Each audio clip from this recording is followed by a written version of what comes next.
Bom, pessoal, gravação começou. Vamos continuar nossa disciplina. É o seguinte, pessoal, antes de começar aqui, esses 5 minutos de tolerância que eu dei, eu estava vendo até, aproveitando para ver o calendário, eu pensava que a gente tinha só até semana, mas tem até quarta-feira da semana que vem, tá? Aí eu vou dar aula, apesar de mentalmente já estar preparado para essa ser a nossa última aula, mas na verdade não é. A gente tem calendário ainda para a semana e a gente está muito apertado de aula porque a gente já teve em 5 semanas, né? A gente já teve 2 feriados, né? E além de tudo, semana passada ficou comprometido por conta da minha viagem para Palmeiras, né? Eu só consegui dar, vamos dizer assim, meia carga horária do que estava planejando, né? Apesar de estar dentro da regra lá dos 40%, né? E aí, para não ficar muito atrasado no assunto, né? Eu acho que eu vou utilizar. Então, assim, eu acho difícil eu conseguir concluir esse conteúdo hoje. Se eu concluir esse assunto hoje, talvez nem valha a pena começar um novo, né, na semana que vem, porque com certeza não vai dar para. O próximo assunto é coisa de 4, 5 aulas que a gente vai tomar, né? E aí, nesse caso, talvez não valha a pena dar aula que vem. Mas eu acho difícil a gente conseguir terminar esse assunto hoje, tá? Porque tem muita coisinha para se falar. Mas vamos ver. Vamos ver aí como é que se dá, né? Vamos ver o que acontece, tá?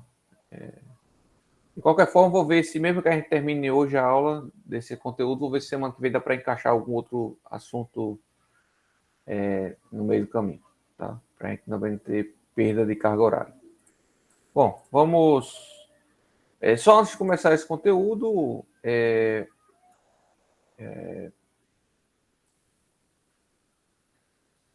sobre investigações aí do subsolo, né, investigações geotécnicas, lembra, pessoal, que fica aí para vocês lerem, né, essas duas normas que eu já botei lá, né? Eu acho que eu não mostrei especificamente, né? Eu já tinha falado antes na primeira aula, mas na aula passada eu acho que eu não comentei com vocês.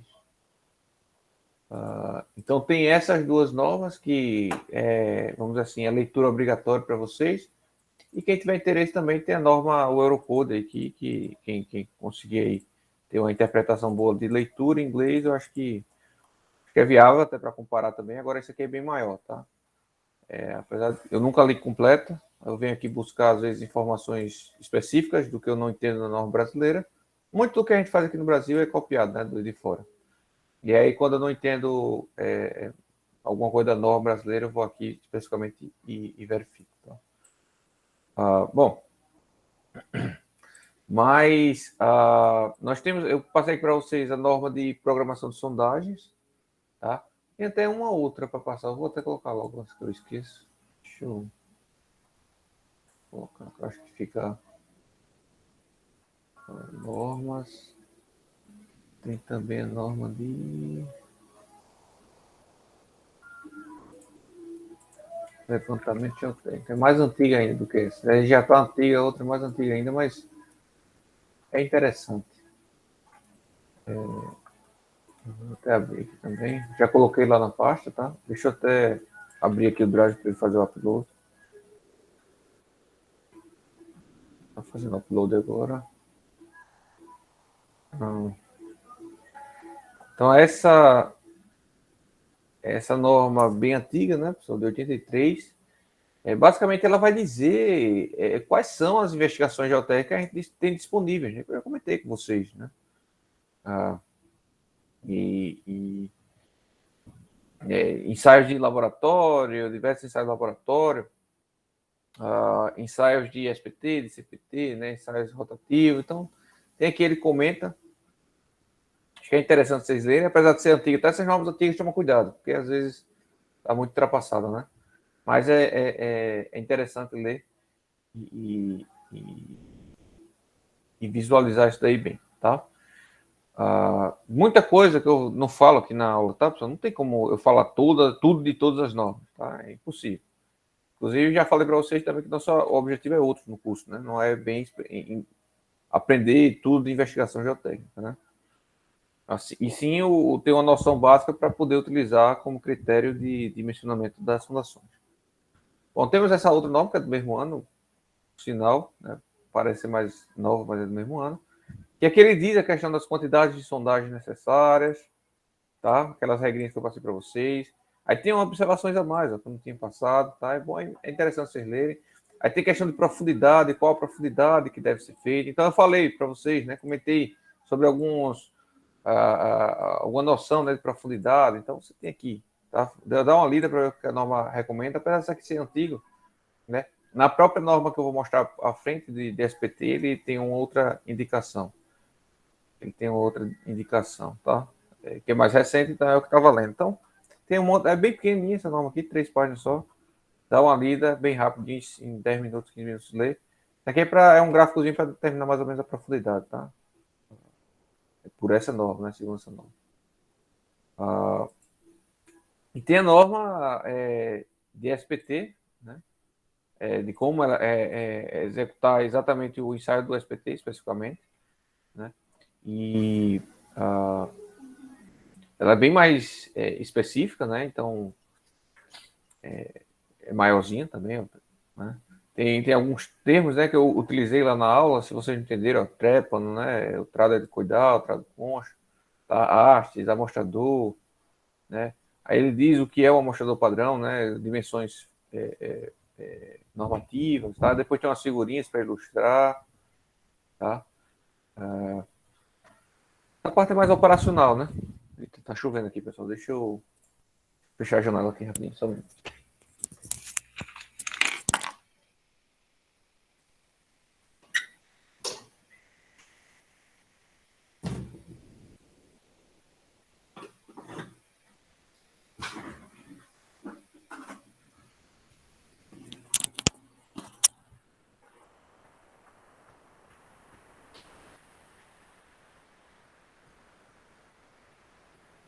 Voltei. Vamos lá. Então, fala que tem as figuras, né, dos equipamentos. Aí tem a descrição de como é o procedimento, para quem não entendeu da minha forma explicando, tá? Dá uma ali, tem bem mais especificidades do que eu falei, tá? Eu falei de forma bem genérica. Fala sobre a amostra, né, que você vai tirar, tá? Do que fazer com ela.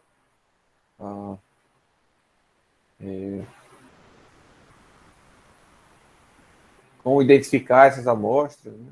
Mas tem critérios de paralisação, ó, ou seja, isso aqui está diretamente relacionado à profundidade do furo, tá? Tem alguns critérios de profundidade, de paralisação, bom, que é importantíssimo, tá? Importantíssimo. Dá uma lida nisso depois. A observação do lençol freático, né? Como é que faz para identificar? Identificação a partir das amostras, né? Do que deve se determinar com a amostra de solo.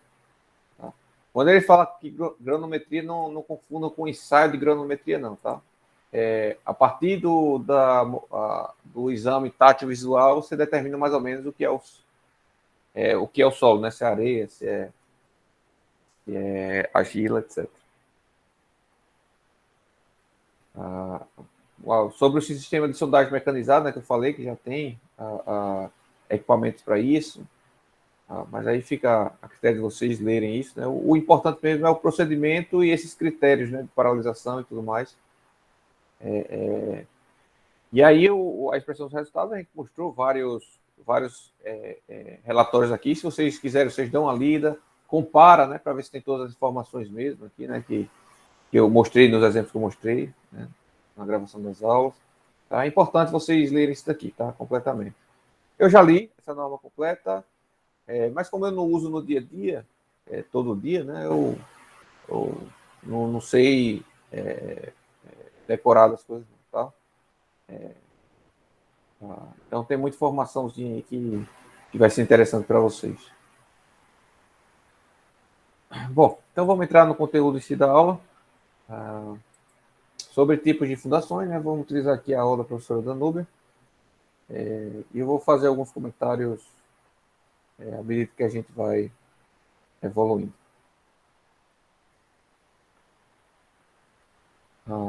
Então Então, só antes de começar, o objetivo aqui não é aprender a dimensionar todas as fundações que a gente falar, é só vocês conhecerem quais são os tipos de fundações mais famosos, né? Vamos dizer assim, que tem disponível no mercado ou não. Algumas coisas já estão ultrapassadas, que eu vou falar aqui, tá? Mas vou dar uma dica de como utilizar, onde utilizar. Mas dimensionamento, nada, tá? Dimensionamento não vamos aprender por enquanto. Bom, esse é assuntos posteriores, né? Possivelmente depois do recesso. Então, nós classificamos as fundações, tá, pessoal, em dois grandes grupos. Esses dois grandes grupos a gente separa basicamente a depender da profundidade com que essa fundação funciona, né? Funciona. Então, nós temos as fundações chamadas de superficiais, né? Ou rasas, ou até diretas. Tá? Então, tem um termo a mais aqui. Pode ser qualquer um dos três. Está valendo. Tá? Opa. Espera aí que eu tô... Não estou achando a canetinha aqui.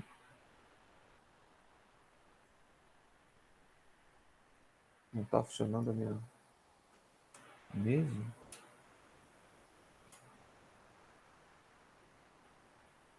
Agora foi.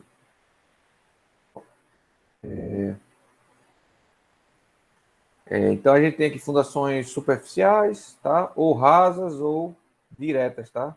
Também a gente chama de fundações diretas. E nós temos as fundações profundas, tá? Ou indiretas, tá? Indiretas. Esses nomes nem sempre são adequados, tá? Nem sempre são adequados, mas são eles os aplicados, tá? Então, basicamente, se separa a partir da profundidade em que a fundação é assentada, vamos dizer assim, né? Então, se a fundação for assentada, né, o limite da fundação for mais do que 2 vezes a menor das dimensões da sapata, tá? Ou da fundação, perdão, então ela é profunda, tá bom? Ela é considerada profunda.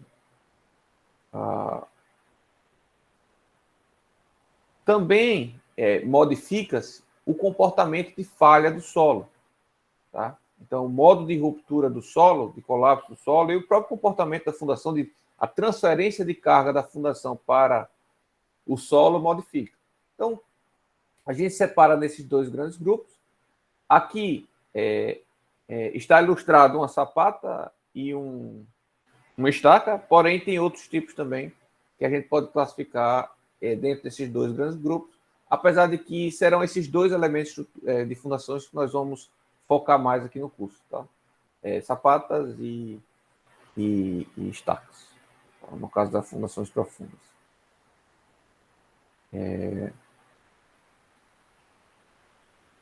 Antes de avançar, vocês aí estão no 7º período, né? Acredito que alguns de vocês já estagiaram. Vocês já estagiaram, trabalharam em alguma obra, pessoal, que tem algum tipo de fundação dessas ou que eu não falei aqui, que eu não comentei aqui até então? Vocês queiram compartilhar com a gente?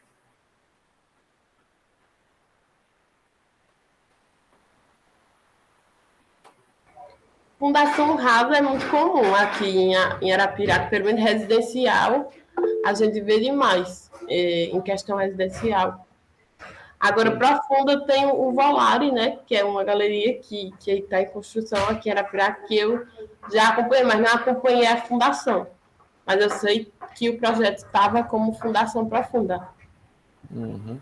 Então, beleza. E da fundação rasa, qual foi o tipo? Vocês sabem identificar?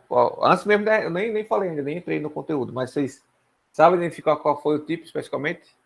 O Lucas também comentou, rasa, né? Mas sabem dizer qual foi o tipo que vocês viram?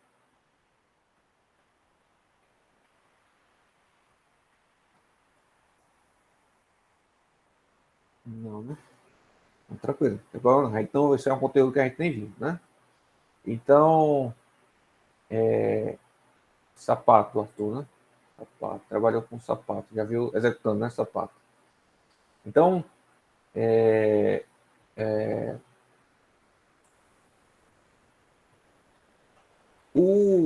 como a Sabrina disse, tá? Existe essa tendência. Sapato também, né? Apesar de que tem algumas subclassificações de sapato também, a gente vai aprender aqui ainda hoje, daqui a pouco. Então, isso é fato, vocês vão se deparar com isso, tá, pessoal? Obras, vamos dizer assim, pequenas, né, ou na verdade tenha um nível de carga menor, vão estar mais disponíveis, vamos dizer assim, para ser utilizado sapato, né? Ou fundações rasas, tá? De forma geral. Isso não é uma exclusão, não quer dizer que a fundação rasa só sirva para edificações pequenas ou de pouca carga. Isso é inverdade, tá? Porém, é o que acontece na maioria dos casos. Tá?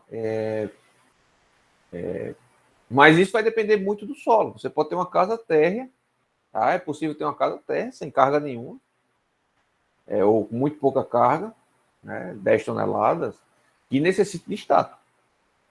Vai depender, basicamente, do solo. Né? Vai ter solo que não.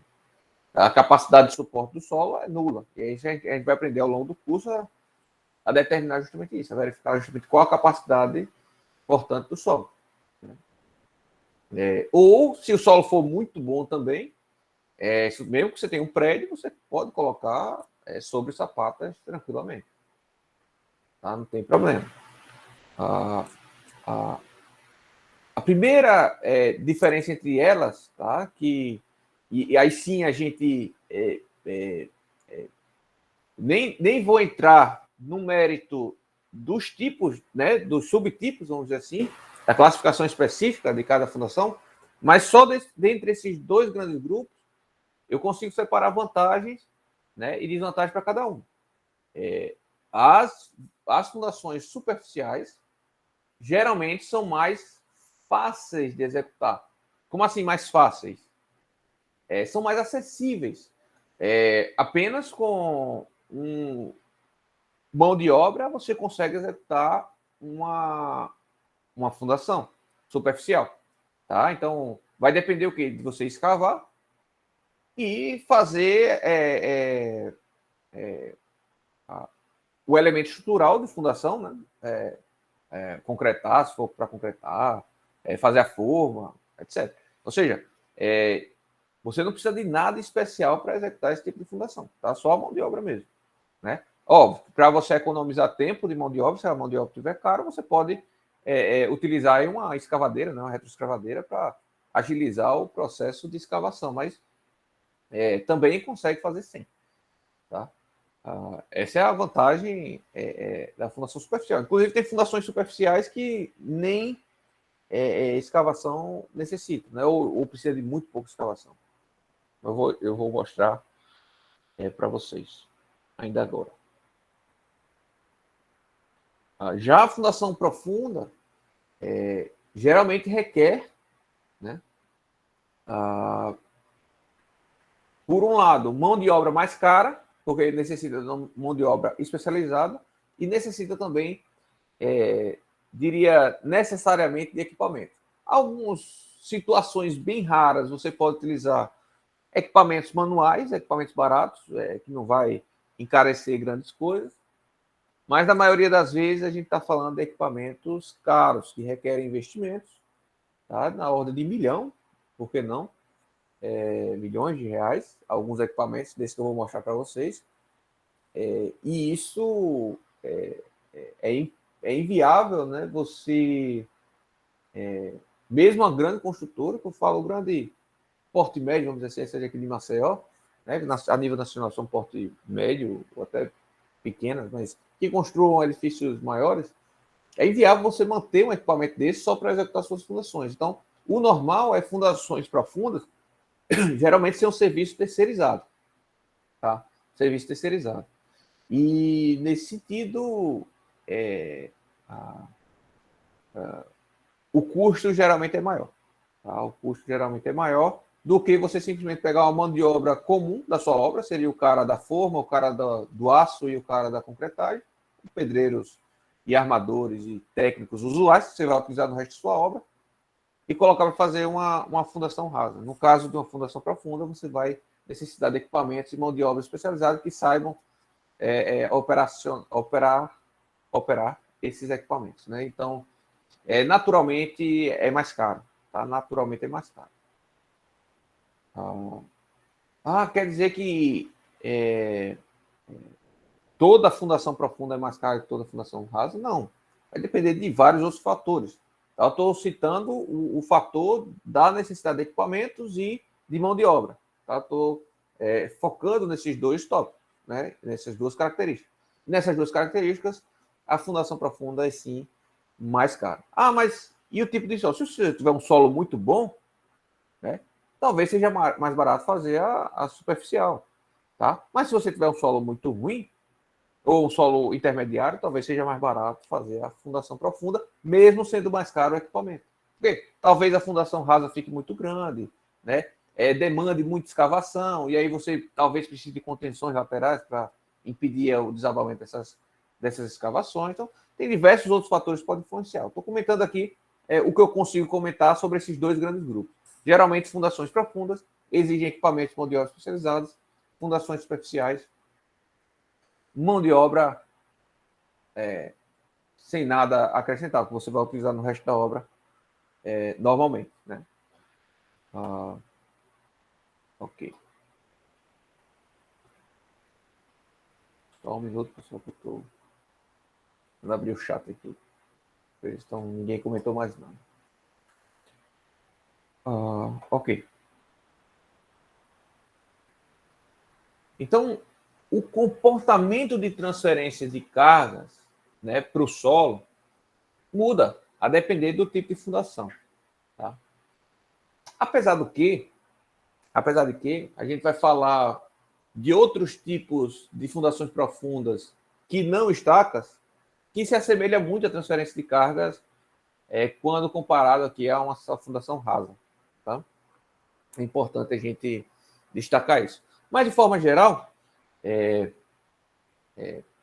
apesar de ter algum erro no que eu vou falar, alguma imprecisão do que eu vou falar agora, eu vou arriscar. A fundação rasa é chamada também de fundação direta porque ela tem uma transferência de carga direta. Direta no sentido de que aquela carga que vem da estrutura, né, do meu pilar, ela vai ser transmitida para a minha fundação e a minha fundação vai simplesmente comprimir o meu solo, né, vamos dizer assim. Então, é uma transferência direta. Eu talvez não seja exato esse termo direto, mas quando a gente se acostuma com o termo, é efetivamente isso. Tá? No caso da fundação, na fundação profunda, não é bem isso. Tá? A transferência de carga não se dá pelo contato direto da fundação com o solo. Tá? É de um contato direto, mas, por exemplo, o fuste dela, tá? vai ao longo do fuste da estaca, por exemplo, vão estar sendo transmitidas cargas por atrito entre o solo e a estaca. Veja que não é uma carga direta que eu estou aplicando, tá? É simplesmente o atrito que está atuando, né, entre a interface da estaca e do solo. Beleza? Mas também a estaca, a depender da estaca, a depender do solo, você também vai ter uma carga de ponta que também vai ser uma transferência, vamos dizer assim, direta, né? Um contato direto, uma aplicação de carga de contato. Beleza? Então, não é bem exato. No final das contas, é um contato direto, com a forma de atrito, né? Um contato que você tem do solo com a estaca, mas não é uma pressão direta imediata de se imaginar como é o caso da sapata. Né? Imagino que todos que veem uma sapata, mesmo leigos, né, conseguem identificar um padrão, né, de transferência de carga do pilar para o solo. Eu acho que fica meio óbvio, né, para quem, mesmo para leigos. Então, você tem uma carga concentrada que vem do pilar ou próximo de uma carga concentrada, né? E essa sapata, como tem uma base mais alargada, consegue distribuir essa carga numa área maior e, portanto, diminui, vamos dizer assim, a tensão ou pressão que está aplicando sobre o solo, né? Eu acho que isso é meio até intuitivo, mesmo que para leigos, né? No caso de uma estaca, já é um comportamento meio que vocês estão aprendendo agora, acredito eu, né? Vocês podem me corrigir aí se não for o caso. Bom? Então, sapata, né? Ou fundações diretas, a gente tem carga chegando da estrutura e há uma transferência por contato direto, pressionando o solo. Estacas, eu tenho atrito. E o que é que atrito, e também temos a carga da ponta, que também é uma pressão direta. E por que é interessante estaca, pessoal? Porque perceba que no caso do atrito, se eu tiver uma força por algum motivo tracionando aqui, o meu atrito ainda assim vai funcionar. Tá?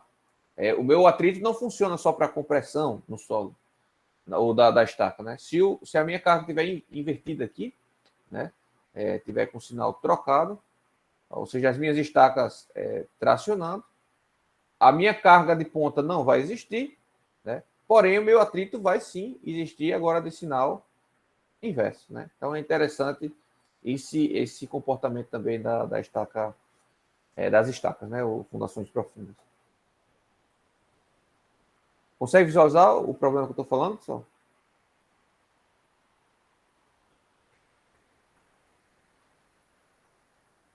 Beleza.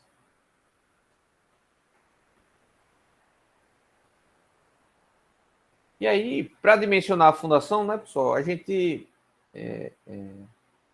inclusive da norma 8681, que traz segurança na estrutura, então vai trazer até, inclusive, a segurança da estrutura como um todo, né, para dimensionamento.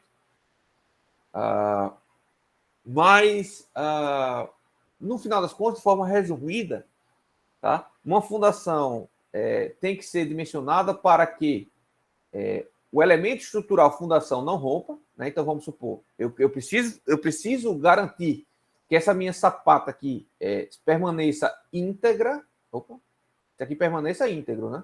Consiga transferir a carga, né? E ainda assim se mantenha íntegro, né? Não venha romper. Mesma coisa a estaca. Eu preciso garantir que a carga que ela venha receber aqui, né? Ela seja capaz de absorver, né? E transferir para o solo, antes de romper. Tá? Então, nós temos a segurança do elemento estrutural, tá? A fundação como elemento estrutural.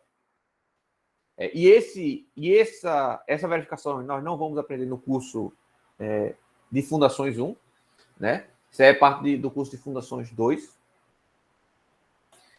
E nós vamos focar aqui nos outros dois elementos que nós vamos precisar para dimensionar uma fundação, seja qualquer seja ela, que é basicamente a capacidade portante do solo, né? Agora não mais como elemento estrutural da fundação, e sim, porque veja, a fundação, quando a gente fala fundação, a gente está falando do conjunto elemento estrutural, né? Que seria a sapata, a estaca, o radieiro, o tubulão, que a gente vai ver vários deles, né? E solo, tá? É o conjunto elemento estrutural solo, tá? Então, nós precisamos garantir a integridade da fundação, do elemento estrutural, e nós precisamos também garantir a integridade do solo, ou seja, nós precisamos garantir que haja transferência da estrutura para o solo sem a ruptura ou sem o colapso desse solo, tá bom?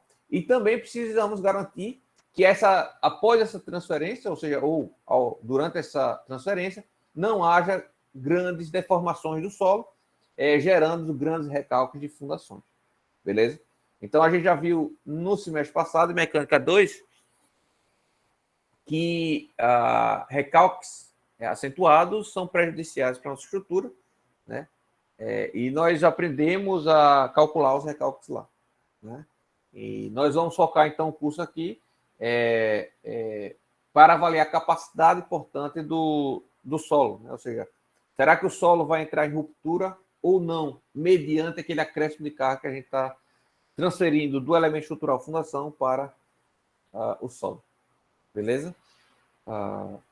Agora, eu podia adentrar mais nisso daqui, né? Mas a gente vai adentrar nisso quando a gente for aprender a dimensionar os elementos estruturais. Tá? Então, para dimensionar uma sapata, a gente precisa tomar cuidado, verificar esse, pronto. Todos esses critérios. Tá? Para dimensionar um obstáculo, nós vamos precisar verificar outros critérios. Né? E cada um desses critérios nós vamos ver quando a gente for falar das fundações especificamente. Mas, de forma geral, nós precisamos garantir que haja uma transferência plena da carga da estrutura para o solo, ou seja, eu preciso garantir que o elemento fundação, né, não rompa e preciso garantir que o solo também, que também faz parte da fundação, vamos dizer assim, receba essa carga sem romper. Beleza? E preciso garantir também que o solo não se deforme muito, porque eu tenho problemas como esses, né, como a gente já falou no semestre passado. Né? Vai ter uma aula revisão. Infelizmente não vamos conseguir até o fim desse ano, mas no próximo semestre a gente faz essa aula revisão, tá? Porque eu quero fazer ela junto com o curso de sapatos, tá?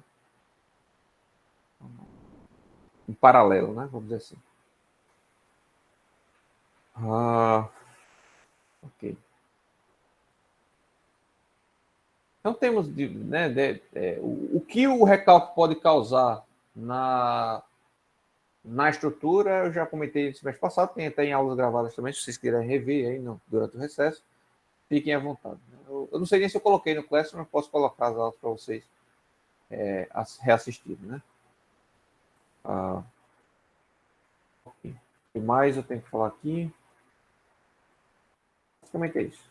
Então, vamos falar aqui primeiro das fundações rasas, né? Diretas, quer que seja. Então, fundações rasas, por definição da 6122, da NBR 6122, já passei também para vocês. Vocês têm que estar acompanhando, tá, pessoal? Então, vou até abrir aqui. Vou até abrir aqui também.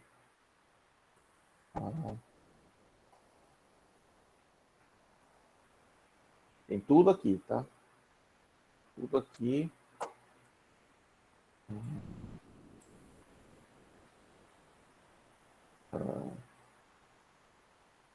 Então, a parte de investigação geotécnica, vocês já podem estar lendo. Tá? Sinais mistos, rotativos, percussão, side cone, palheta, tudo ele comenta, né? Alguma coisa ele comenta. É pouca coisa, mas ele comenta aqui, tá? Tem também as ações, tá? Na fundação, mas aí vai depender do tipo de fundação. Eu vou comentar junto com o dimensionamento de cada uma das fundações, tá? Generalidades, depois ele entra aqui, ó, fundações rasas, né? Então, você pode abrir fundações rasas aqui na página 21, né? E já ler também o que é que ele tem para falar aí. Tá bem longe, né? Fundação rasa. Várias coisinhas, tá? Tem que ver. É interessante, a gente vai comentar sobre tudo isso aqui, tá? Sobre tudo isso daqui. Vocês já podem ir começando a ler. É importante vocês acompanharem, porque eu vou dando aqui de aula com o que tem na norma, falando na norma, tá? Bom, então é classificado como fundação rasa uma fundação que tenha uma profundidade de assentamento inferior a 2 vezes a menor dimensão da fundação, como determinado aqui na NBR 6122, beleza? Essa definição é absoluta? Não, não é. Tá? A gente vai comentar posteriormente. Tá? Veja, eu posso assentar uma sapata de 1 metro a 3 metros, né, de profundidade, ainda assim vai ser uma fundação direta, uma fundação rasa, tá? O dimensionamento é igual, o dimensionamento vai ser o mesmo, tá? Mas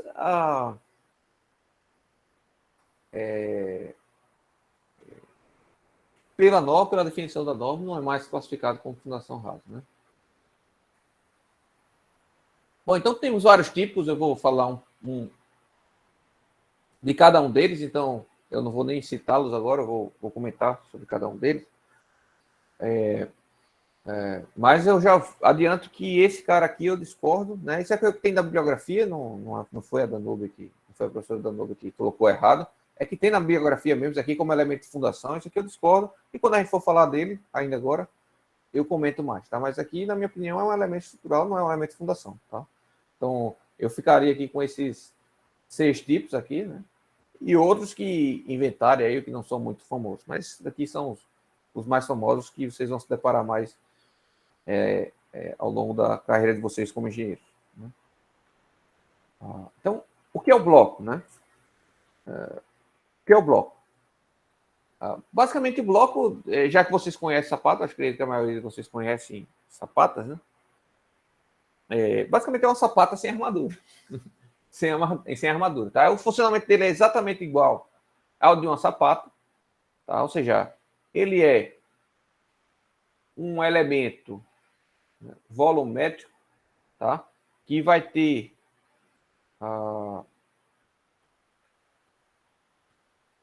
uma área de base, né? Tá? E essa área de base vai transferir a carga para o solo, tá? Essa área de base vai transferir para o solo. A diferença dele para a sapata vai ser como se dá a transferência de carga dentro do bloco, tá? Dentro do bloco. Veja, como eu não tenho armadura nesse bloco, quem tem que resistir às trações, a tração que existir dele, as tensões de tração, né? As tensões de tração que existirem dentro desse bloco terão que ser resistidas pelo concreto, né? Que não é muito convencional. O concreto, não sei se vocês já pagaram ou estão pagando concreto armado, mas o concreto não resiste bem à tração, tá?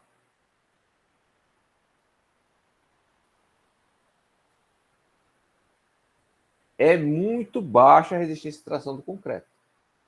Beleza? Como é o comportamento disso? Aí vocês vão aprender lá na parte do dimensionamento do elemento estrutural. Tá? Mas já adiantando, só para quem é curioso, né? Eu tenho um bloco aqui, né? Essa carga vem aqui concentrada, a tendência é que haja um espraiamento dessa carga aqui, né, para chegar aqui distribuído, tá? E, portanto, vão surgir tensões de tração transversais aqui, ó. Tá? Isso aqui vai estar tracionado. Então, tem uma continha a ser feita para o cálculo dessa tensão de tração, tá? E isso aqui tem que ser menor do que a resistência à tração do concreto, beleza? E aí você dimensiona esse bloco sem armadura. Para a gente aqui, para o nosso curso, o comportamento do bloco que a gente vai precisar conhecer é exatamente igual ao da sapata.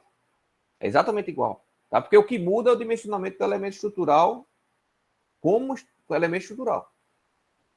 Então, vocês vão ver isso lá em Fundações 2. Aqui, o comportamento de ruptura do solo é idêntico, seja um bloco ou seja uma sapata. Tá?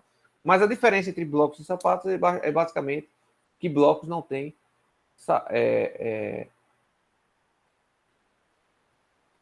sapato, que não tem armadura. Né? Lucas perguntou, professor, esse bloco vem posicionado apenas entre baldrame? Entre baldrame? Tipo, sem pilar apoiado nele? Não. Não. Você já viu a utilização de um bloco desse, Lucas? Você queira comentar aí com a gente? Mas não é. Pode servir para outra. No estágio teve situação dessa?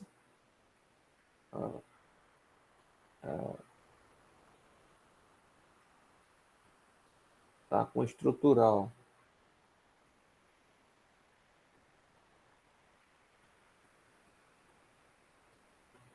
Bom. Entendi. Perfeito. Essa é uma possível utilização dele. Tá? Eu vou comentar porque essa é uma utilização que pode ser feita, mas também pode ter pilar, nada impede de ter pilar também na cena desse bloco. Tá? O que acontece? Esse bloco, pela resistência à tração do concreto ser baixa, ele não vai conseguir suportar muita carga vertical. Tá? Então, esse bloco é normalmente utilizado para situações que você tem cargas pequenas, 5, 10 toneladas, tendo no máximo, estourando. 15, talvez, né? Porque senão ele vai começando a ficar inviável, né? Você acaba tendo que usar muito concreto. Porque qual é a forma que você tem? É porque eu vou ter que entrar um pouco no conteúdo do estrutural para vocês entenderem isso que eu estou falando, tá? Esse cara aqui é menor, tá? É menor à medida que a altura do bloco, quanto maior a altura, tá? Ou do bloco em relação, tá? Em relação às dimensões da base, vale ressaltar isso. Porque veja, se eu tenho uma altura, se eu tenho uma altura de 50 centímetros, tá? Vamos supor. Porém, um lado, vamos dizer que o lado seja igual, tá? Seja quadrado. E eu tenho um lado de 1 metro, tá? 1 metro. Então, eu tenho uma determinada comportamento. Se eu tenho a mesma altura, né? Porém, dimensão de lado, vamos supor que é quadrado também, de 3 metros, aí eu tenho outro comportamento. Tá? Eu tenho outro comportamento. Porque, veja, o que acontece aqui? Deixa eu abrir aqui o. Comento já, tá? Se eu esquecer, você me lembra, Lucas. O que acontece aqui, tá, pessoal?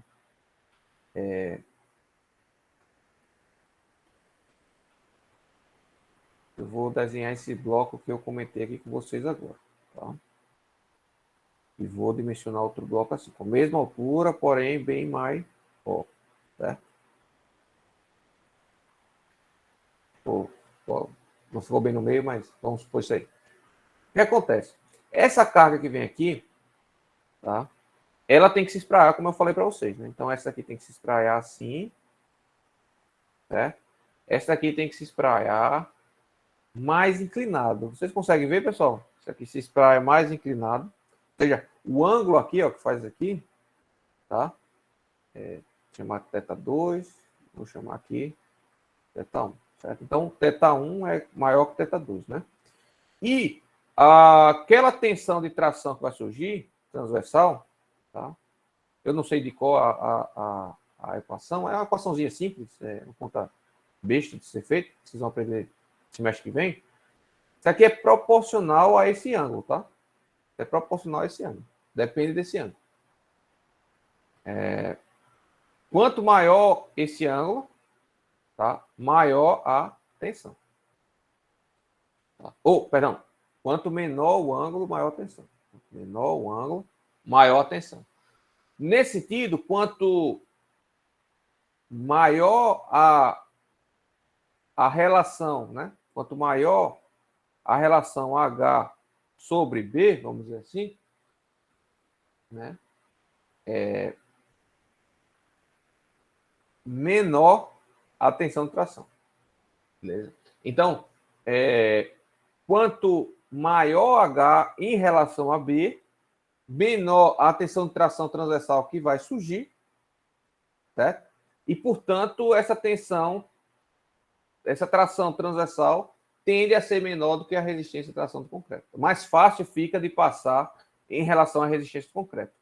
Ficou completo, pessoal? Foi agora?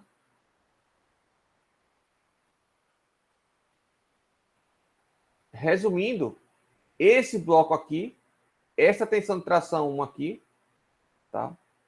Tensão de tração 1 vai ser menor do que a tensão de tração 2, tá? Nesse segundo caso aqui, naturalmente. E, portanto, pode ser que essa tensão de tração 1 seja menor do que o FC, a resistência de tração do concreto, tá? Porém, que a resistência de tração do caso 2 seja maior. Pode ser ou pode não ser, tá? Pode ser que ambas sejam menores, tá? Do que a resistência à tração do concreto. Tá? Vai depender também da carga. Então, essa tensão aqui depende do ângulo e depende da carga, né? Da carga P. Tá? Por isso que a gente tem que limitar a carga P, porque senão a gente tem que utilizar uma altura muito grande e acaba utilizando muito concreto e a sua fundação vai ficando inviável. Consegue visualizar, pessoal? Problema aqui?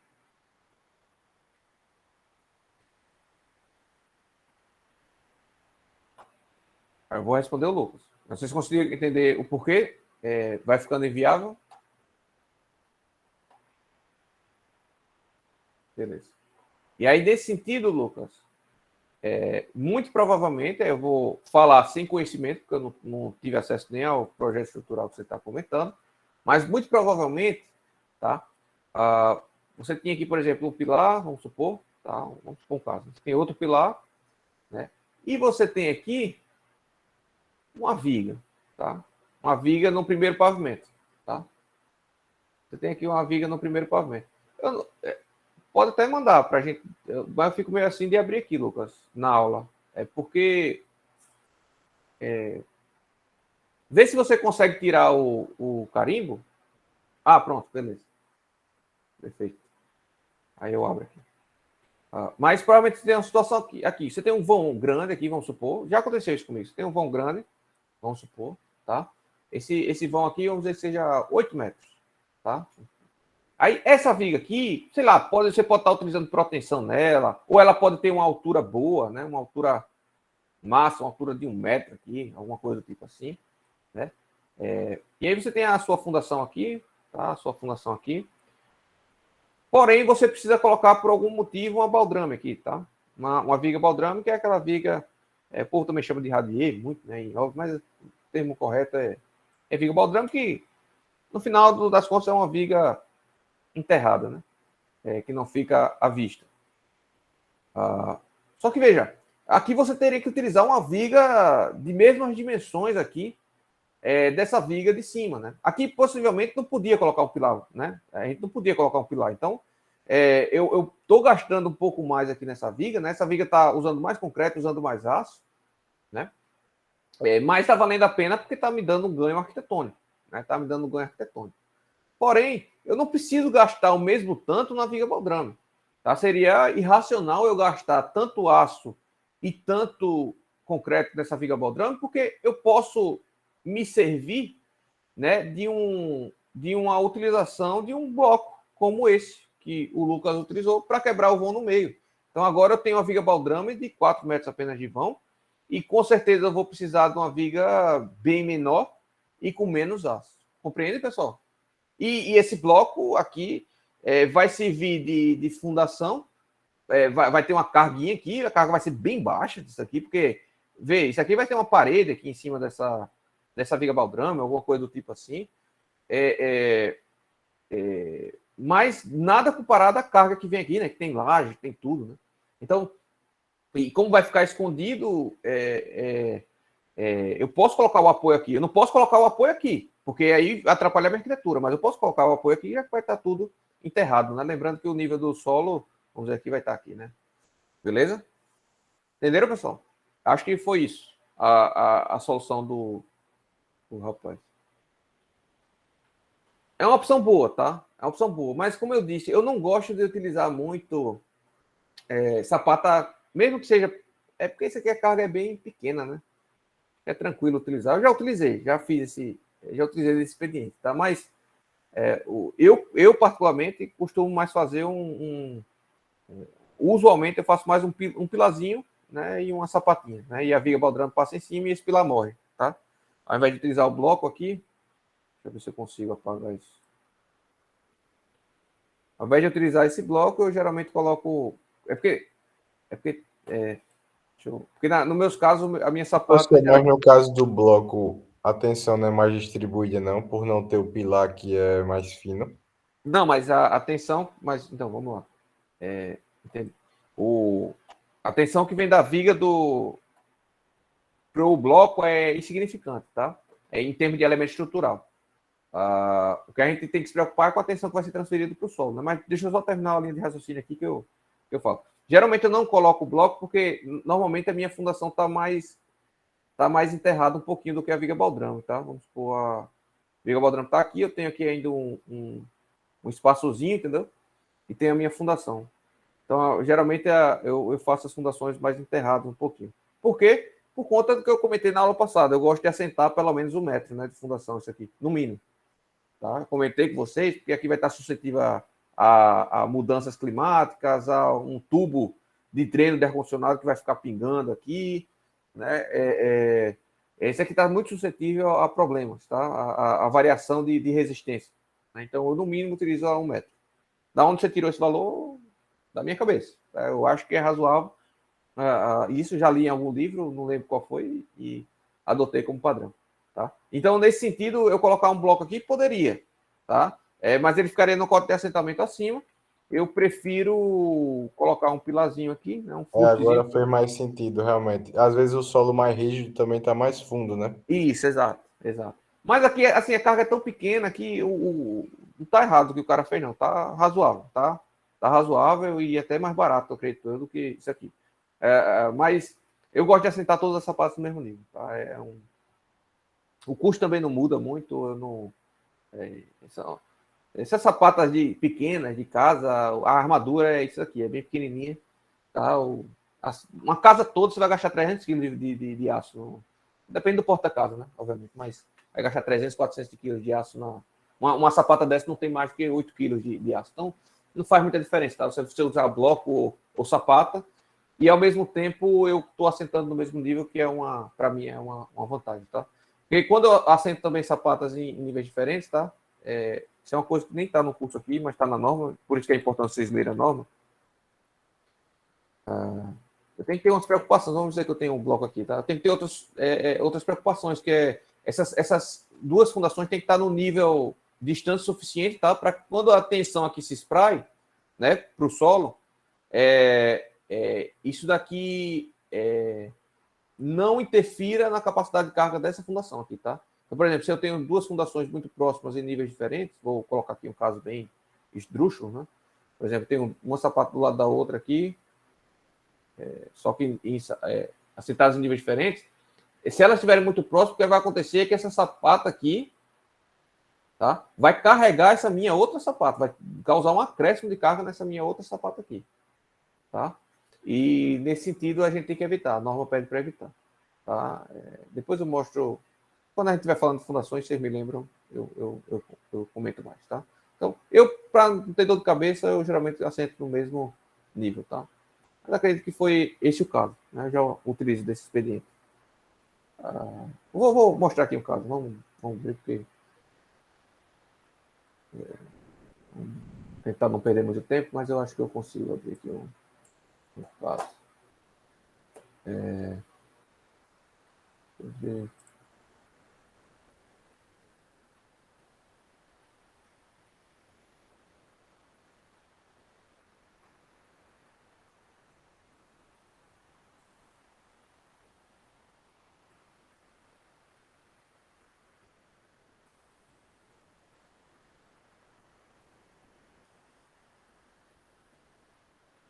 Beleza. Esse aqui mesmo tem. Essa é a primeira que eu abri já tem. É comum, tá? É relativamente comum. Eu acho que tem. Deixa eu só verificar aqui.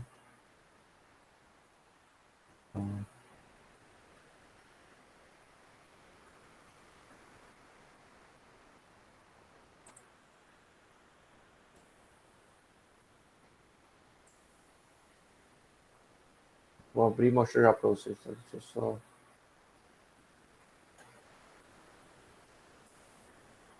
Tá. Então, esse caso mesmo aqui, deixa eu inverter aqui. Eu acredito que esse pilar aqui, ó, esse é um fustezinho, tá? Essa sapata aqui. O que acontece? Esse vão tá muito grande aqui, né? Eu tenho que a minha ideia era criar uma viga baldrame aqui para apoiar essa parede que está aparecendo aí, tá? Essas paredes aqui. Eu queria criar vigas baldrame. Talvez nem precisasse, pudesse colocar uma sapata corrida aqui, mas nesse caso eu quis, né? E eu não sei se esse pilar, eu vou ter que checar aqui se esse pilar, acho que foi, acho que esse também, ó. Esse aqui, ó, o vão estava muito grande, esses dois pilares, eu acho que eu criei esse pilar aqui só para viga baldrame. Vamos ver aqui no 3D. Abrir o 3D, vamos checar. E confere. Ó, já estou vendo aqui que confere.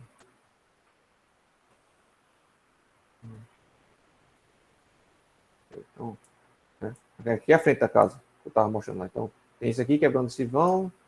E tem esse daqui também que está quebrando o vão e você vem depois para essa outra também. Né?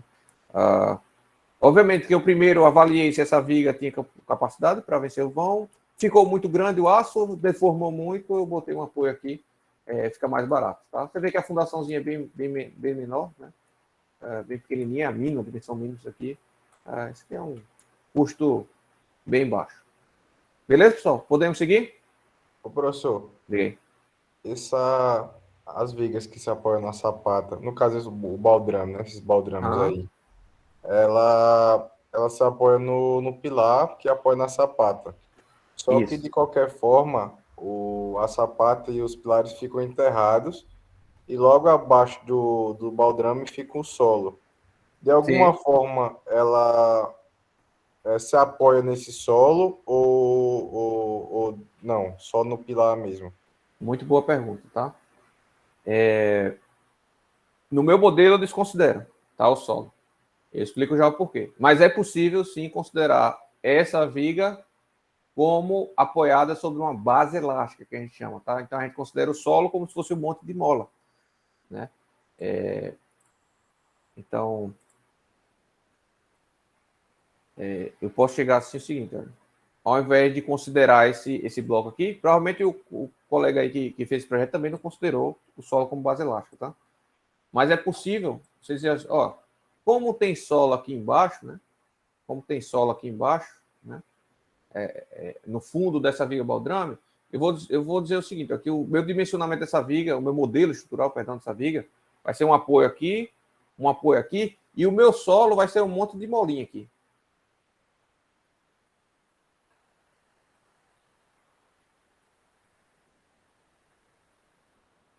Entendeu?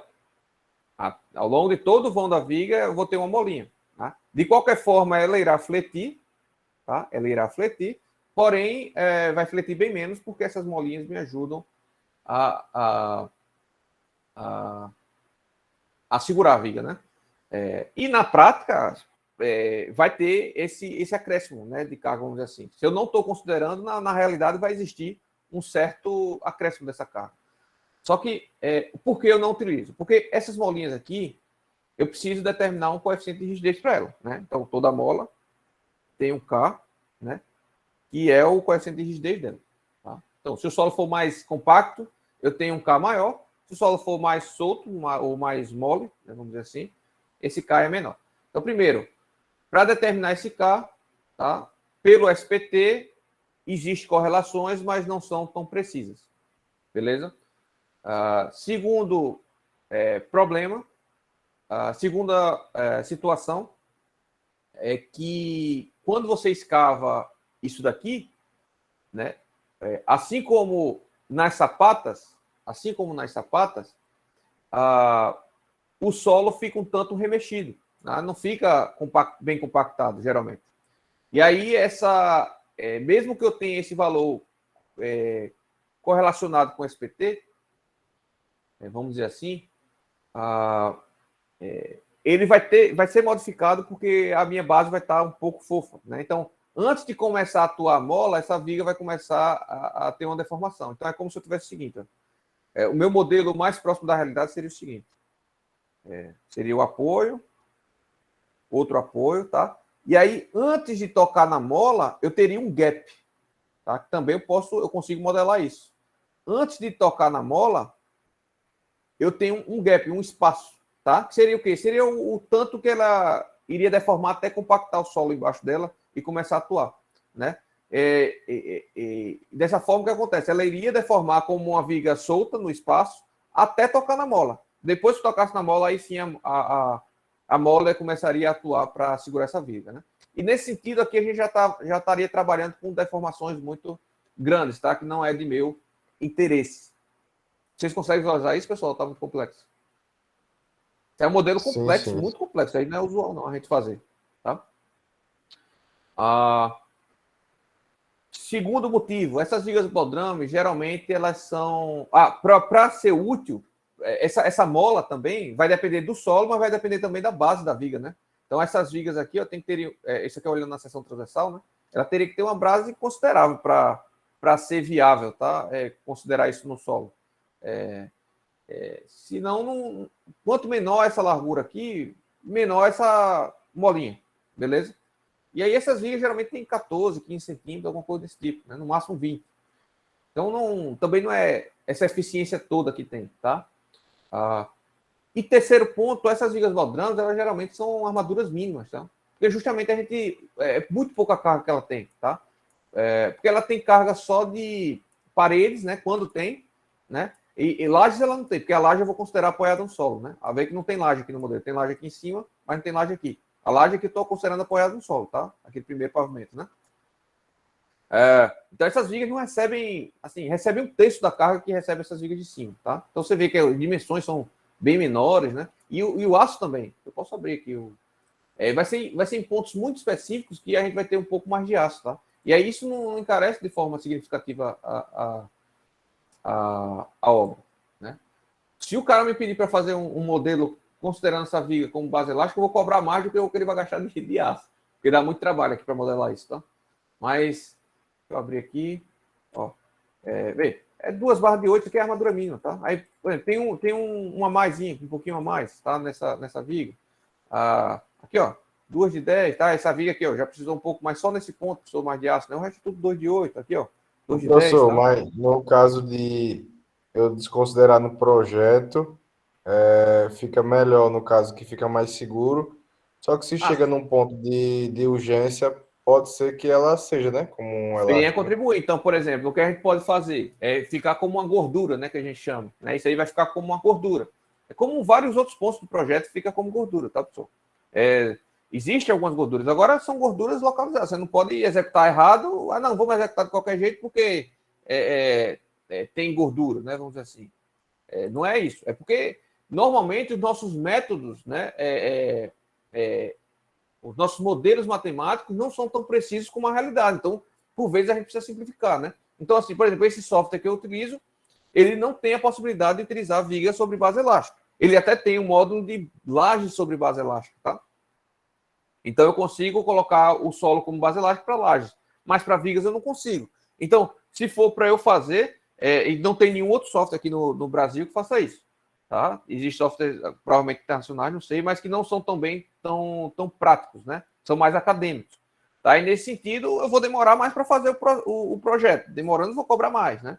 E aí acaba que tem essas limitações, né? Também. Mas assim, fica como gordura, né? Porém, vai depender também do tipo do solo. Qual o nível de gordura que tem, eu não sei. Tá? Mas assim, por exemplo, talvez a utilização para dispensar um possível reforço, né? Vamos supor. Eu dimensionei para suportar uma parede de alvenaria, essa viga, né? Aqui eu queria, meu projeto foi para uma parede de alvenaria, mas aí o arquiteto decidiu fazer uma parede de pedra rachão. Né? Ao invés de utilizar acabamento de pedra, ele quer fazer a parede mesmo toda de pedra.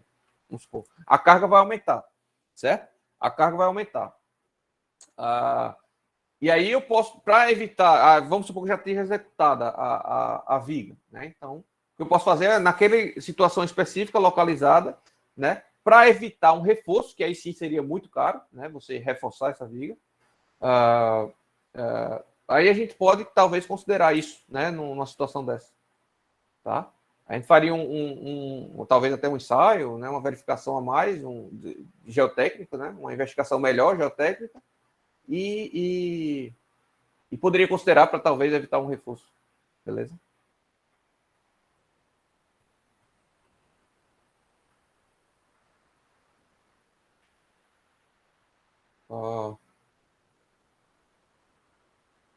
Ok, a Salvina comentou bem mais barato, mas faz tempo, né? Foi no começo da solução, não sei bem o que é que ela quis dizer. Mas, então, é importante, pessoal, vocês estarem contribuindo. Foi muito boa. Foi o Lucas, né, que trouxe essa situação, né? Tá? É muito importante, pessoal, vocês estarem criando, porque aí eu me lembro de coisas, né? De falar coisas que não é bem a ementa do curso, mas que é importante para vocês como engenheiros, tá? Vamos voltar aqui à aula. Bom, então esse bloco geralmente é para cargas pequenas, tá? Para cargas pequenas, e foi bem utilizado aí pelo colega, né? que fez esse projeto. Que mais?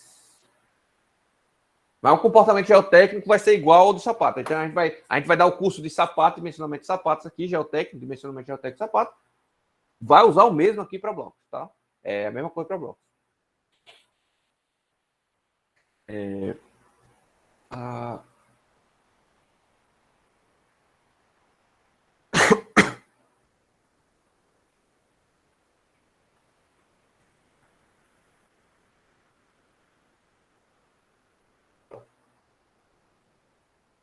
Bom. Sapato isolado, então é um bloco, tá? Ah, tá. E só um problema, só uma coisa.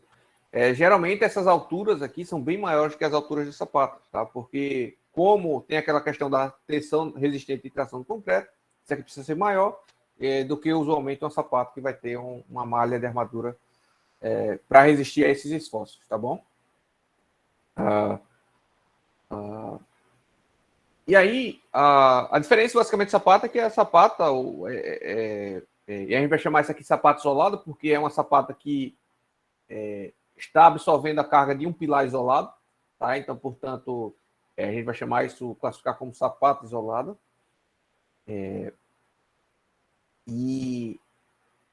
Aqui está uma dimensão retangular, mas ela pode ter outros formatos também, né? Formato retangular, mas pode ter formato circular e em formato em L.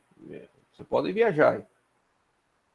Aqui a gente vai focar mais em sapatas retangulares, tá? Que é o mais comum. Eu acho que 90% das obras aí vão utilizar, pelo menos, sapatos circulares. Tá? Eu tenho até um caso aqui que está no meu WhatsApp. Daqui a pouco eu abro. Vamos primeiro dar a parte básica aqui da sapata. Então, a diferença basicamente é que vai ter armadura para resistir a esse esforço de tração. Eu não preciso me preocupar, então eu vou considerar que o concreto não resiste à tração, tá? Apenas a compressão, e que toda a tração é absorvida pela armadura. Então, quanto de armadura eu vou colocar na sapata? Em fundações 2. Portanto, sapata isolada ou blocos isolados, para a gente vai ser a mesma coisa, porque o que vai mudar é o que está dentro do elemento estrutural. Tá? Agora, eu posso afirmar para vocês, pessoal, que essas armaduras são muito baixas, tá? Em relação ao volume de concreto. É uma malhazinha bem vagabunda, tá? Mas é dimensionada, tá? Mas é dimensionada.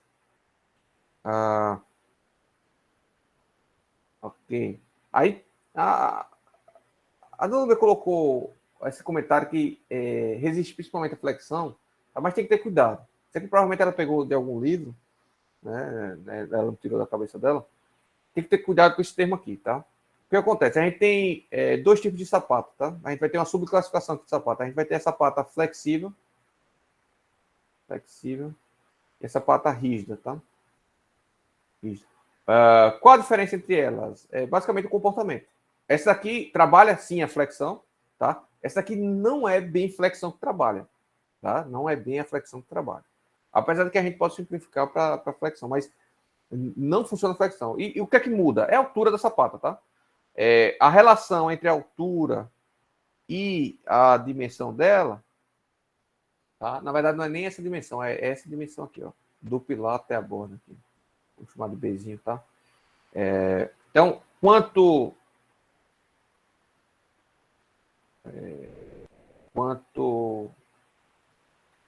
menor esse cara, tá? Mais rígida ela é. Mais rígida. Tá? Quanto maior a relação entre esse Bzinho e esse H, ou seja, quanto menor H em relação a B, né? Aí essa relação aumenta, então mais flexível ela é. Tá? Então vamos supor aqui uma sapata. Isso aqui é uma sapata pela proporção, diria rígida, tá? Diria rígida. Mas, porém, se eu tiver aqui, por exemplo, pilar, né, e uma sapatinha assim, pela proporção, isso aqui é uma sapata flexível, né? E sapata não precisa ser trapezoidal, não. Você pode ter sapata como bloco também, tá? Nada impede, tá? A diferença não está no formato trapezoidal aqui, beleza? Está na existência ou não de armaduras, beleza, pessoal? Ficou claro isso? Isso é importante, para não estar usando terminologia incorreta, tá? Então, não é a formato, se tem esse cuscuz, que a gente chama na prática, né? Cuscuz, né? Mas é o formato trapezoidal, vamos dizer assim, ou não. Tá? Você poderia muito bem preencher aqui, fazer um bloco e ainda assim ser sapata porque ela está armada. Então, essa proporção, essa dimensão aqui, eu posso estar enganado aqui, é melhor... Eu vou arriscar, tá? Mas próxima aula eu me corrijo qualquer coisa. Mas acredito que se isso aqui for menor do que 1,5, B sobre H, né? Deixa eu só ver se é B sobre H ou se é H sobre B. Então, B sobre H, quanto maior esse cara... vamos confundir porque eu não vi antes, não dei uma revisada antes.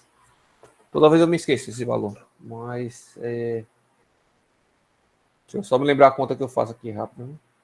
Essa dimensão dividido por e-mail. Então, B sobre o e-mail é igual a... Beleza. Então, é isso mesmo. Então, B sobre H... B sobre... Ou é 1,5 sobre B?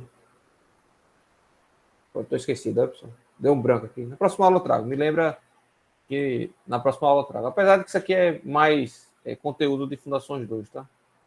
Por isso que não tem nesses slides também. Mas, basicamente, o limite é 1,5, tá? A relação entre isso é 1,5, só que eu não lembro se é B sobre H ou H sobre B aqui, tá? Estou meio confuso agora, não vou parar minha aula para ver isso, não. Então, ou é maior ou é menor aqui. Tem que só fazer um exemplo aqui para checar. Lembrando que quanto menor, mais rígido quanto maior, mais flexível é. Eu gosto de trabalhar com sapatas rígidas, tá? Sapatas rígidas. Eu gosto de trabalhar. Requer menos armadura, tá? Requer menos armadura. E também eu não preciso me preocupar com punção, tá? Aqui você tem que se preocupar com... Se for muito fino isso aqui, você tem que se preocupar com ruptura ao cisalhamento, tá? Também. Aí tem que se preocupar com punção. Tem todo o dimensionamento, vocês vão aprender isso em Fundações 2, tá? Não vem ao caso. Mas vocês entenderam o conceito, né, pessoal? Você tem... sim, e acabei que eu não falei. Você tem fundações rígidas e flexíveis, tá? Tem fundações rígidas e flexíveis. As flexíveis vão trabalhar bem a flexão, né? Elas vão fletir bonito. Então, como assim?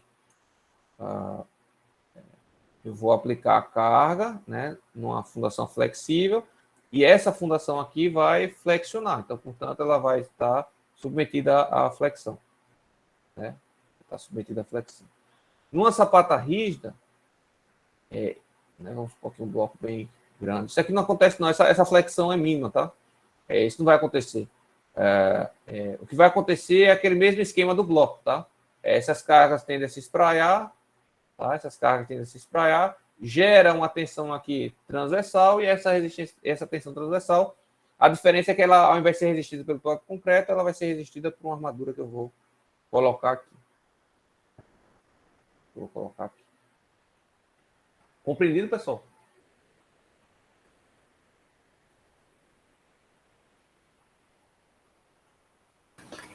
Professor? Sim. E essa por flexão, quem resiste à carga é o aço? Também. Ambas são o aço que existe. É o aço. É a mesma coisa de um dimensionamento de uma laje, por exemplo, tá? De concreto armado. A diferença é que você vai ter um monte de molinha aqui no solo, tá? Que vai diminuir essa flexão. Né? Tá? Mas o dimensionamento dela em si é como se fosse um elemento de concreto armado convencional. Por meio do dimensionamento da flexão. Tá? Vocês vão aprender isso em Fundações 2. Já esse daqui teria que ser um modelo que a gente chama de modelo de bielas tirantes. Tá?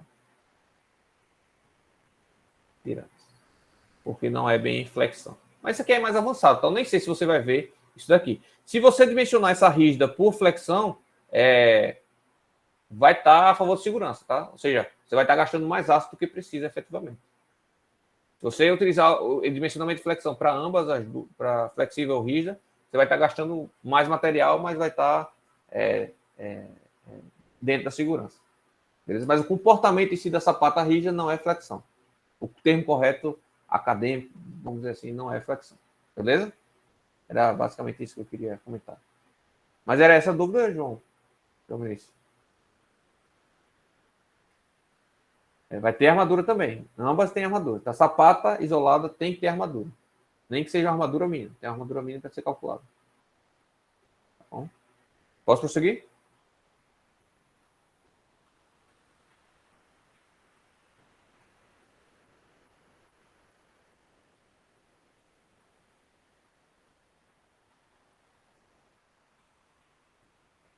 Ok.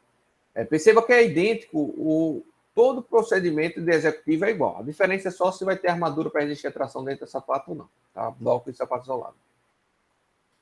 Nós temos ainda sapatas corridas. Tá? Sapatas corridas. É uma outra denominação de sapata que é basicamente quando você tem uma dimensão da sapata muito superior à outra. Né?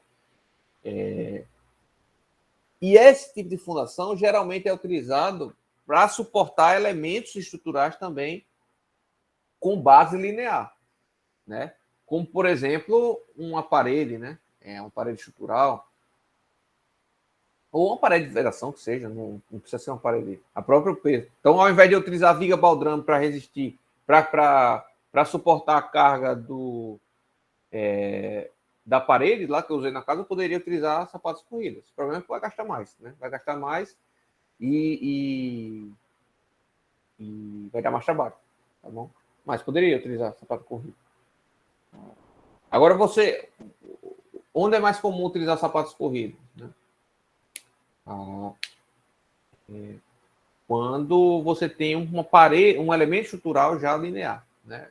Com base linear, vamos dizer assim. Então, quando você tem um edifício de paredes de concreto, ou um edifício de alvenaria estrutural, né? E aí, nesse sentido, a sua carga, né? Vai ser linear também. Tá?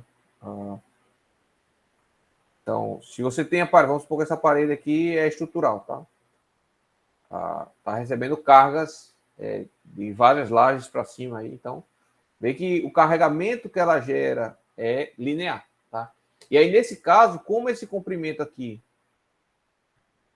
é muito maior que a largura B, esse caso de uma fundação corrida, a gente pode simplificar para o comportamento bidimensional. Em um comportamento bidimensional. Posso fazer todas as minhas análises do solo para um comportamento apenas no plano. Vamos dizer assim, X, Y, Z, né? Na profundidade. Tá? Eu posso desconsiderar a dimensão em Y. Posso estar trabalhando aqui apenas no estado plano de deformações. Né? Para quem pagou mecânica dos solos comigo, 2, né? Viu que em alguns casos a gente podia simplificar para um estudo bidimensional, outros casos não. Esse é um caso que eu posso simplificar. O caso de sapato isolado eu não posso simplificar para um caso bidimensional. Tá? Não posso. Apesar de que a gente vai fazer isso no final das contas, mas com algumas adaptações. Tá? Mas esse caso é um caso claro de comportamento no estado plano de deformação. Alguém já viu uma sapato corrida? Já trabalhou na obra? E muro é o que mais tem, né? Muro que não recebe carga, uma fundaçãozinha corrida, sapatinha corrida, bem simplificada. Mas esse tipo de fundação era muito utilizado para edifícios de alvenaria estrutural e paredes de forma geral estrutural, né? Ele perdeu muito espaço para um próximo tipo de fundação que eu vou falar daqui a pouco, é o radier. Tá? Perdeu muito espaço, por conta da facilidade de execução do radier. Tá? Mas, ainda assim, é uma possibilidade viável. A gente está trabalhando aí com esse tipo de fundação. Tá? Essa foto aqui, eu não gosto muito dela, não. Eu acho que ela pegou daqui da aula do Delfino, porque aqui não é bem uma sapato corrida, não. Tá? Apesar da dimensão aqui ser maior, né? Muito maior, Isso aqui está mais para uma sapata associada, tá? Que a gente vai comentar posteriormente. Isso aqui está mais para uma sapata associada, na minha opinião. A não ser que eu venha com alvenaria depois preencher esses espaços. E esse pilar seja só para amarração, é uma possibilidade. Então, vamos supor que eu ainda vou executar aqui uma alvenaria portante, né? E esse pilar é só um pilarzinho de amarração, vagabundo, né? Só para evitar fissuras na minha parede. Então, é uma opção. É uma opção e aí seria um sapato corrida. Mas sendo cargas pontuais aqui, ó, se for carga pontual aqui, né, e eu não tenho essa carga linear, isso aqui se torna uma fundação, uma sapata associada. Eu vou comentar posteriormente.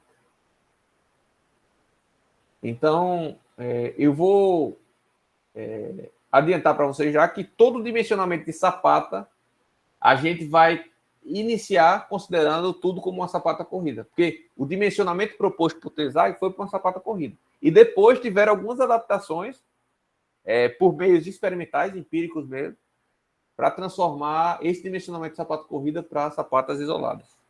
Tá? Então, o primeiro elemento que a gente vai aprender a dimensionar é a sapata corrida. Aí depois a gente aprende a utilizar alguns fatores, os fatores de correlação, para dimensionar sapatas isoladas, que podem ser também blocos. Então, veja, que a gente vai. Eu estou falando que o dimensionamento vai ser dimensionamento para sapatas, porém vai servir já para essas primeiras 3 tipos que a gente está vendo aqui. Tá? Vai servir para sapata isolada, para bloco e para sapata corrida também. Posso prosseguir?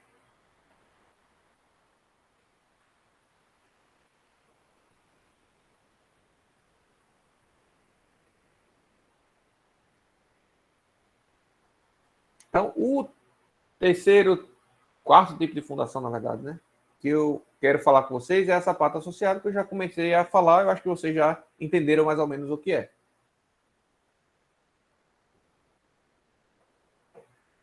É que ao invés de ter uma carga concentrada chegada na sapata, ou seja, essa sapata, ao invés de suportar apenas um pilar, ela vai suportar mais de um pilar. Certo? E aí a gente diz que é associado, porque ela vai associar as cargas, né? Ela vai pegar a carga de 2 pilares, vai juntar e vai transmitir para o solo. Beleza? Vai transmitir para o solo. Alguém tem dificuldade de visualizar isso daí? O que é? A sapata associada? A diferença?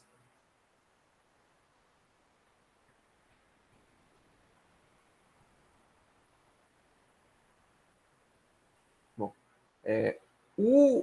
o dimensionamento dessa sapata, dimensionamento geotécnico dessa sapata é exatamente igual também a sapata isolada, tá? Qual vai ser a diferença? Deixa eu...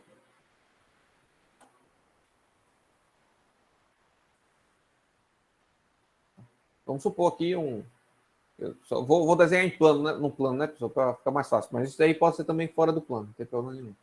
Vamos supor que eu tenho aqui uma fundação, vamos supor que essa fundação é um prisma mesmo, tá? Prismático. Eu tenho um pilar aqui e tenho outro pilar aqui. Então, não precisa ser simétrico nem nada. Tá? O dimensionamento geotécnico, tá? O dimensionamento geotécnico, o suporte do solo aqui, o dimensionamento é exatamente igual. A diferença vai ser, como eu tenho um conjunto de esforços aqui diferentes, né? Dois conjuntos de, né, cargas e momentos, né? Carga vertical e momentos, eu vou precisar, e também esses pilares, provavelmente um deles, né, não vai estar no centro de gravidade, no mínimo um deles não vai estar no centro de gravidade da sapata, né? Ou seja, o centro de gravidade da base da sapata é diferente da posição onde chegam as cargas, né? Eu preciso transformar essas cargas aqui, considerando mecânica 1, pessoal, mecânica do sólidos 1, tá? A gente vai utilizar aqui, lá de trás.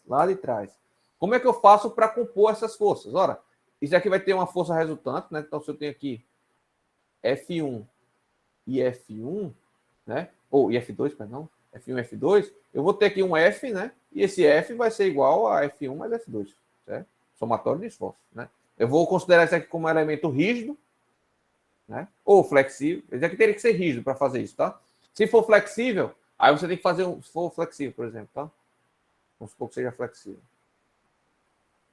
Se for flexível, você vai ter que fazer um modelinho de molas, né? Do mesmo forma lá da viga, tá? Você vai ter que substituir o solo por molas. É uma opção, tá? A gente chama isso de modelo de Winkler, tá? Vocês podem pesquisar depois. Winkler, com W e K. Por quê? Porque se essa placa é flexível, você não vai conseguir garantir que essas tensões se uniformizem na base, tá? Se essa laje é muito fininha, ou se essa sapata é muito fininha, tá? O que vai acontecer é que essa placa, né, vai fazer algo assim, ó, a deformada dela da base, né? E, portanto, a concentração de tensões aqui, por exemplo, nesses dois pontos é maior do que propriamente dito não é uniforme, né? Vamos dizer assim, as tensões, tá? Ou não é linearmente variável, ela é variável de forma indefinida. São justamente as rigidezes das molas que vão definir qual vai ser como se vai comportar essa flexão, tá? Nesse caso aqui, a gente considerando a sapata como rígida, ou ela afunda, vou desenhar até 3 aqui, né? Ou o comportamento, se esse elemento eu considerar como rígido, né? Isso aqui, devido à carga vertical, isso aqui vai simplesmente afundar, né? Como um bloco como um todo, tá? Porque eu estou considerando que ele é rígido, né? Então, portanto, ele simplesmente vai se deslocar, tá? Se ele tiver um momento aqui, ele vai simplesmente girar, certo? Ele não vai se deformar, é rígido, né? Ele vai simplesmente girar. E se ele tiver uma composição dos dois, ele vai se deslocar e se rotacionar. Então, ele vai fazer algo mais ou menos assim, certo? Exagerando, né? Quando eu tenho um elemento flexível, aí vai depender das cargas, tá? Vai depender das cargas. Então, imaginando sapatas associadas, eu vou imaginar que eu tenho essas duas possibilidades de comportamento, tá? Essa daqui, no curso, eu nem vou falar, tá? Na verdade, ele vai se comportar bem parecido com um radier, tá? Vai se comportar bem parecido com um radier. E aí eu vou ignorar por enquanto, tá? Tudo que eu falar de radier, você pode aplicar para esse caso aqui, tá? Tudo que eu falar de radier posteriormente, você pode aplicar para esse caso de sapato associado. Já se for uma sapata rígida, eu posso simplesmente somar as forças, né? Porque esse elemento não vai se deformar. Eu posso somar as forças e também tem que ver aqui uma composição de momentos, né? Então, aqui eu tenho um momento 1, aqui eu tenho um momento 2, aqui eu tenho excentricidade 2, aqui eu tenho excentricidade 1, né? Tem excentricidade 1. Vamos colocar esses momentos aqui na mesma direção, tá? Para não se confundir. Então, quem vai ser o momento aqui na base, né? Quem vai ser o momento aqui na base? O momento na base. Eu vou ter que somar todos os fatores. Eu vou ter que somar M1, vou ter que somar M2. Isso aqui, inclusive, está no sentido errado, né? Está no sentido negativo, mas esquece o sentido, tá? Aí aqui vai ser essa carga F1 aplicada nessa excentricidade vai causar um momento assim, né? Portanto, eu vou ter que subtrair aqui F1 vezes a excentricidade 1. Aqui, essa carga aplicada nessa excentricidade aqui vai causar um momento assim, né? Vai tender a girar minha sapata assim, então, portanto, é um momento positivo. Segundo essa minha convenção, né? Positivo nessa direção. Né? Não é bem a convenção que a gente está acostumado, mas eu adotei aqui e vou continuar. Né? Aqui seria F2 vezes excentricidade 2. Tá? Então, eu posso fazer essa composição aqui de esforços, por exemplo, tá? E aí sim dimensionar essa fundação para como se fosse um pilar só, centrado com esses esforços, né? Com esses esforços. Compreenderam a ideia? Ou muito louco que eu estou falando?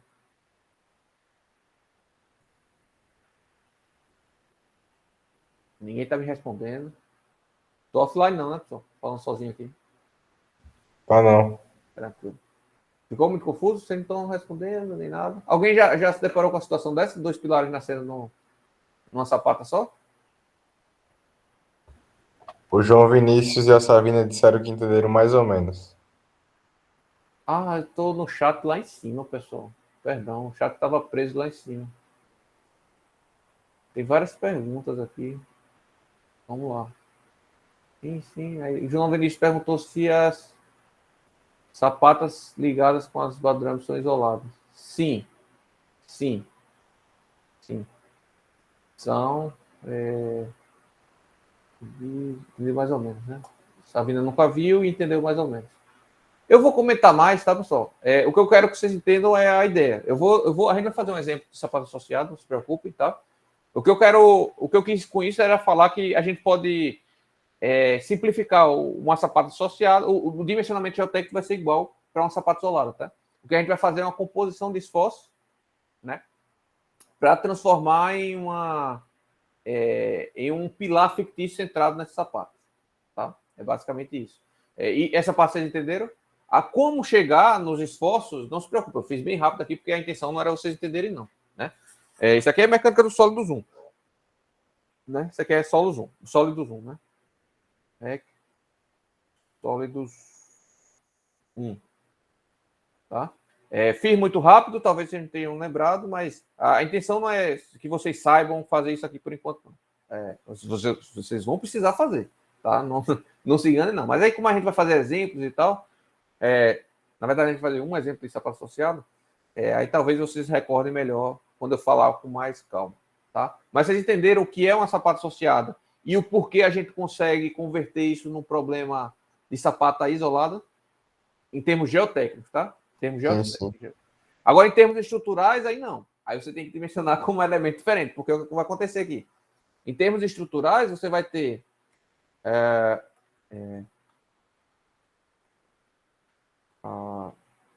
os pilares aqui, né? O que é que vai acontecer aqui? Se eu tenho uma carga aqui, vamos supor, um exemplo simples, né? E eu tenho reações aqui do solo, tá? Vamos dizer que essas reações sejam uniformes, tá? Para simplificar o nosso problema. Perceba que eu tenho um caso espelhado, né? Eu posso até espelhar isso aqui. Como é que eu faço para espelhar? Girar. Eu tenho um caso aqui, ó. Inverter verticalmente. Eu tenho o que aqui, pessoal? O que é que eu tenho aqui? Tem um pilar e dois pilares e uma viga. É o mesmo dimensionamento que eu faria. Então, no final das contas, eu tenho aqui, ó. Se eu imaginar esse modelo, tá? Aqui, como se fosse uma flexão, né? Lembrando que se for rígida, o comportamento não vai ser exatamente flexão, mas eu posso fazer essa simplificação. Eu vou ter um diagrama de momento assim, né? Algo desse tipo aqui, né? Podendo aqui até dar momento positivo, que no caso seria armadura aqui, né? Teria armadura aqui no meio, tá? E armadura aqui assim, né? Só que quando eu inverter isso novamente, deixa eu inverter para o nosso problema real, tá? Onde foi que eu fiz isso? Perdi aqui. Quando eu inverter isso novamente para o meu problema real, que é dos pilares chegando na sapata, né? O que aconteceria é que eu teria que ter tanto a armadura inferior como o sapato isolado, mas também precisaria da armadura aqui na parte de cima da sapata. Pelo menos nessa parte central. Tá? Consegue entender, pessoal? O que eu falei agora? Sim. Agora, essa parte... porque... algum de vocês pode ser que não esteja pagando concreto, né? E mesmo os que estão pagando, eu acho que a gente nem chegou nessa parte ainda. Porque eu estou falando que eu vou precisar de armadura aqui em cima para esse momento e aqui embaixo para esse momento. Porque quando eu falo desse momento aqui, eu estou tendo tração na parte inferior e compressão na parte superior. Aqui já é o oposto. Eu tenho tração na parte inferior e tenho compressão na parte inferior. Então, o que acontece? Onde tem tração, o meu concreto não vai resistir. Eu estou admitindo isso. Quem vai resistir é o aço, tá? Onde eu tenho compressão, então o concreto mesmo que vai resistir sozinho. Tá? Então, basicamente é isso. Eu acho que com essa definição vocês, mesmo quem não pagou ainda concreto, consegue compreender. Ou não. Isso aqui é diagrama de momento fletor, né? Então, esse cara aqui, ó, indica que nessa minha seção tá? Nessa minha sessão, eu estou tendo um momento assim, tá? Tracionando aqui e comprimindo aqui. Já nessa minha sessão aqui, se eu cortar essa minha sessão, eu tenho um momento atuando assim, que eu estou comprimindo aqui e tracionando aqui, tá bom? Basicamente é isso. Vamos prosseguir. Está 7h40, né? Vamos dar uma pausa. Já foi 1h30 aí de aula. Vamos dar uma pausa agora. Eu terminei a parte de sapatas, né? Bloco, sapato isolado, sapata associado, sapato corrida. Acho que vocês entenderam a ideia, né? A diferença de cada uma. E a gente conclui essa parte de fundações diretas na volta, tá, pessoal? Então vamos parando por aqui. 15 minutinhos. 15 minutinhos para ir no banheiro. 10 minutinhos, tá? Vamos tentar terminar lá cedo. 10 minutinhos para ir no banheiro, beber uma água. Aí a gente volta às 7h50, tá bom? Até mais.